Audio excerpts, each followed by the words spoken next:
When it comes to the monkeypox, now we know that the monkeypox itself is endemic in the United States. What does that mean? It's here to stay, folks. Now we're seeing cases in Atlanta, 500 plus cases in Atlanta. San Diego is called the state of emergency in San Diego, the city in California. We have cases in Central America and Arkansas. This virus is everywhere, and it's going to get more and more established in our society. Well, one of the things I want to make sure people understand is that there's been a kind of a, not controversial, but people saying, well, is it a sexually transmitted disease? Absolutely. We find that men that are infected with the virus, we find 95% of the virus is in their semen. That means that the virus is in the semen, so it's transferred.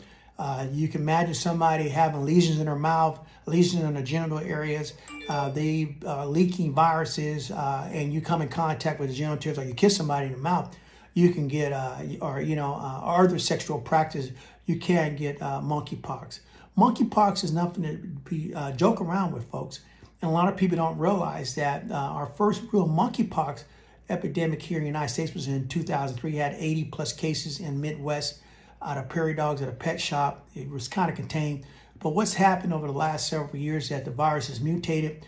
It's gotten more established in Africa, be able to jump from the animal model, monkey, rodent, into human beings, or people were eating monkey meat or eating meat that was infected or came in contact with secretions. So this virus is here to stay. And so do not be surprised if the monkeypox becomes a established virus that we need to test for on a regular basis. Also, I want to make sure that we understand that when it comes to our HIV patients, that we have to make sure that we're able to distinguish somebody having shingles versus somebody having chickenpox versus somebody having herpes lesions. Very important to understand that. One of the biggest signs and symptoms of monkeypox that a lot of people don't know when we look at the comparison is that one of the things that we have with monkeypox, we have swollen lymph nodes.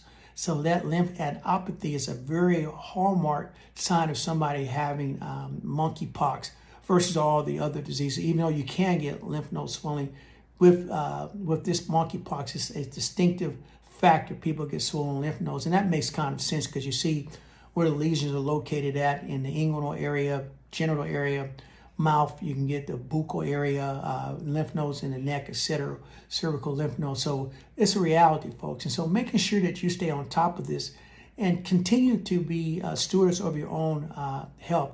If the president of the United States can get COVID twice in the last 2 weeks, reinfection, most protected person on the planet, that tells you that everybody has an opportunity to be infected. So your best bet is an understanding how diseases are transmitted, how these particular viruses are transmitted, to make sure that you're protecting yourself